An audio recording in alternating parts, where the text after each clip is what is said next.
एक तरफ मुफ्त एलपीजी सिलेंडर, दूसरी तरफ महिलाओं के लिए फ्री बस यात्रा, ट्रांसजेंडर समुदाय के लिए भी मुफ्त सफर और नवजात बच्चों के लिए गोल्ड रिंग। तमिलनाडु में मुख्यमंत्री विजय ने विधानसभा में मुफ्त योजनाओं की ऐसी झड़ी लगा दी है कि अब सवाल सिर्फ ये नहीं है कि जनता को क्या क्या मिलेगा, बल्कि सवाल ये है कि इन योजनाओं का बिल कौन भरेगा और सरकार इसे कितने साल तक चला पाएगी। नमस्कार, आप देख रहे हैं द हिंदी टॉप और मैं हूं आपके साथ आदर्श मिश्रा। तमिलनाडु की राजनीति में एक बार फिर मुफ्त योजनाओं की चर्चा तेज है। मुख्यमंत्री विजय ने विधानसभा में ऐलान किया कि जिन परिवारों की सालाना आय 2.5 लाख रुपए से कम है, उन्हें हर साल 3 मुफ्त घरेलू एलपीजी सिलेंडर मिलेंगे। सरकार के मुताबिक ये योजना पोंगल 2027 से शुरू होगी और करीब 1.30 करोड़ परिवारों को इसका फायदा मिलेगा। इस योजना पर सरकार हर साल करीब 4,000 करोड़ रुपए खर्च करेगी। मुख्यमंत्री का कहना है कि गैस की बढ़ती कीमतों और मौजूदा अंतर्राष्ट्रीय हालात के बीच ये योजना गरीब परिवारों को राहत देने के लिए लाई गई है।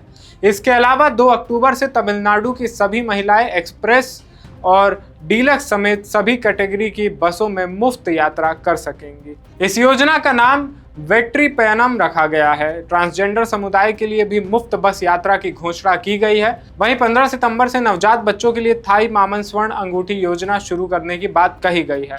यानी सरकार की तरफ से राहत के कई ऐलान हैं, लेकिन सवाल भी उतने ही बड़े हैं। क्या इतनी सारी मुफ्त योजनाओं का खर्च राज्य सरकार लंबे समय तक उठा पाएगी? क्या इनका फायदा वास्तव में जरूरतमंदों तक पहुंचेगा?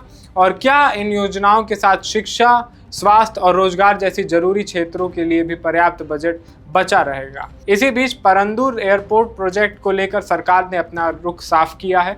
सरकार का कहना है कि वो ऐसे प्रोजेक्ट के पक्ष में नहीं है जिसमें बड़ी संख्या में परिवारों को विस्थापित होना पड़े। एयरपोर्ट के लिए दूसरी जगहों पर संभावनाएं तलाशने की बात कही गई है, जबकि मौजूदा चेन्नई एयरपोर्ट पर नया टर्मिनल 5 बनाने की योजना है। सरकार इन योजनाओं को आम लोगों को सीधी राहत देने और विकास के साथ सामाजिक हितों का संतुलन बनाने की कोशिश बता रही है, लेकिन राजनीतिक तौर पर भी इन घोषणाओं का असर अहम माना जा रहा है, क्योंकि मुफ्त योजनाएं चुनावी राजनीति में हमेशा बड़ा मुद्दा रही हैं।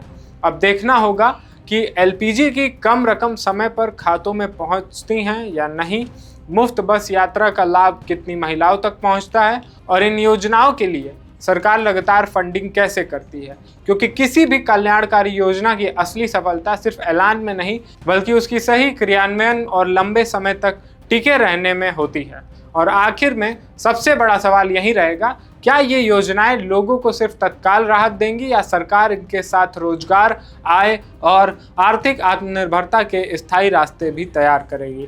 क्योंकि मुफ्त सुविधा खर्च कम कर सकती हैं, लेकिन परिवार की आमदनी बढ़ाना ही लंबे वक्त का समाधान है। इस खबर पर आपकी क्या राय है? आप हमें कमेंट सेक्शन में ज़रूर बताएं। और अभी तक अगर आपने हमारे चैनल को सब्सक्राइब नहीं किया है तो ज़रूर सब्सक्राइब कर लें यूट्यूब पर, और इसके साथ ही सोशल मीडिया प्लेटफॉर्म्स जैसे कि एक्स, फेसबुक और इंस्टाग्राम पर भी हमें ज़रूर फॉलो करें।